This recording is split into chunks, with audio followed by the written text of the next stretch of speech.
ओम नमो भगवते वासुदेवाय नमः। तो आप सभी का स्वागत है मेरे YouTube चैनल पर। आज हम जानेंगे कार्तिक मास महात्म्य के छठे अध्याय के बारे में। तो प्रेम से बोलो बांके बिहारी लाल की जय, भगवान विष्णु की जय। नारद जी ने कहा, जब 2 घड़ी रात शेष रह जाए तब तिलकुश, अक्षत, चंदन आदि लेकर शुद्ध होकर जलाशय पे जाएं। नहर की अपेक्षा नदी में स्नान करने से 10 गुना फल मिलता है और नदी की अपेक्षा संगम पर स्नान करने से 10 गुना फल मिलता है और तीर्थ पर स्नान करने से इन सब से दुगना फल मिलता है। स्नान से पहले भगवान का ध्यान करके स्नानार्थ संकल्प करें, फिर तीर्थ में उपस्थित देवताओं को क्रम से एवं आचमन आदि देवें। अर्घ मंत्र यह है, हे कमलनाथ आपको नमस्कार है, हे जलसाई भगवान आपको नमस्कार है, हे ऋषिकेश आपको प्रणाम है। मेरे दिए हुए अर्घ को आप ग्रहण करें। बैकुंठ प्रयाग तथा बद्रिकाश्रम में जहाँ कहीं भी भगवान विष्णु गए वहाँ उन्होंने 3 प्रकार से अपना पैर रखा था। वहाँ पर ऋषि वेद यज्ञों सहित समस्त देवता मेरी रक्षा करते रहे। हे जनार्दन, हे दामोदर, हे देवेश, आपको प्रसन्न करने के लिए मैं कार्तिक पक्ष में विधिवत प्रातः स्नान कर रहा हूँ।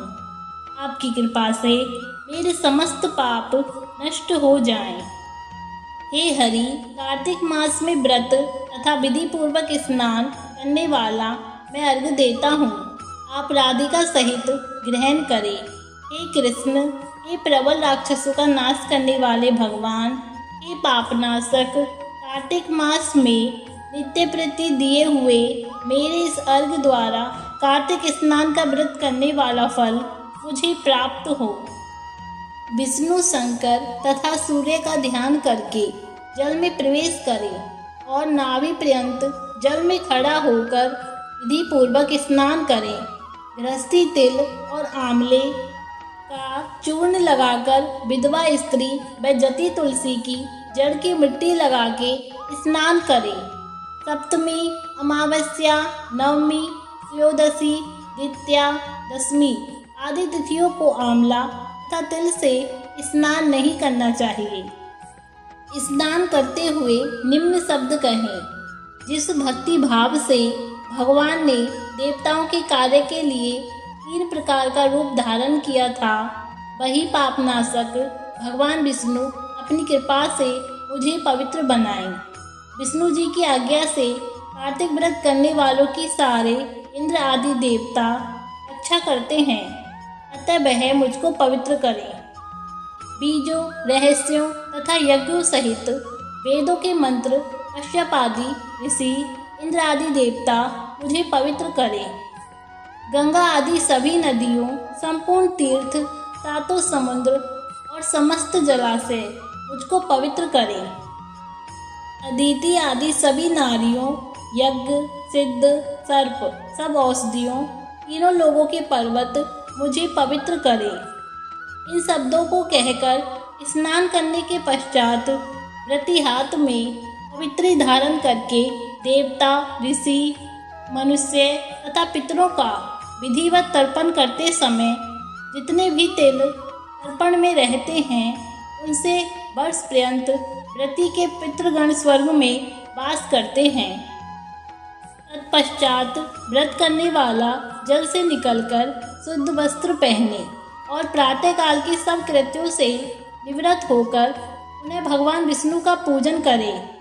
समस्त तीर्थों के सारे देवताओं का स्मरण करके भक्ति पूर्वक सावधान होकर चंदन, फूल और फूलों सहित भगवान विष्णु को फिर अर्घ देवे। अर्घ मंत्र का अर्थ यह है, पवित्र कार्तिक मास में मैंने स्नान किया है। हे विष्णु जी, राधा के साथ आप मेरे दिए गए अर्घ को ग्रहण करें। उसके पश्चात चंदन, फूल और तांबूल आदि से वेद पाठी ब्राह्मणों का श्रद्धापूर्वक पूजन करें और बार बार साष्टांग प्रणाम करें। ब्राह्मणों के दाएं पैर में तीर्थ रहते हैं, मुख में वेद और सारे अंगों में देवता निवास करते हैं। अपने कल्याण की कामना रखने वाले लोग न इनका अपमान करें और न इनके साथ विरोध करें। फिर एकाग्रचित्त से भगवान विष्णु की प्यारी तुलसी का पूजन करें, उनकी परिक्रमा करें और उनको प्रणाम करें। हे देवी, हे तुलसी, देवताओं ने ही प्राचीन काल से तुम्हारा निर्माण किया है और ऋषियों ने तुम्हारा पूजन किया है। हे विष्णु की प्यारी तुलसी, आपको प्रणाम है। आप मेरे सब पापों का नाश करो। इस प्रकार भक्ति पूर्वक जो लोग कार्तिक व्रत का अनुष्ठान करते हैं वह संसार में सुखों को भोगते हुए अंत में मुक्ति को प्राप्त करते हैं।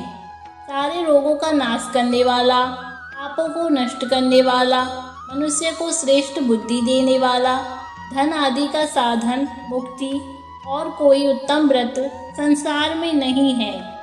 तो इस तरह कार्तिक मास का 6वां अध्याय भी समाप्त हुआ। श्रीमन्नारायण नारायण हरि हरि, श्रीमन्नारायण नारायण हरि हरि।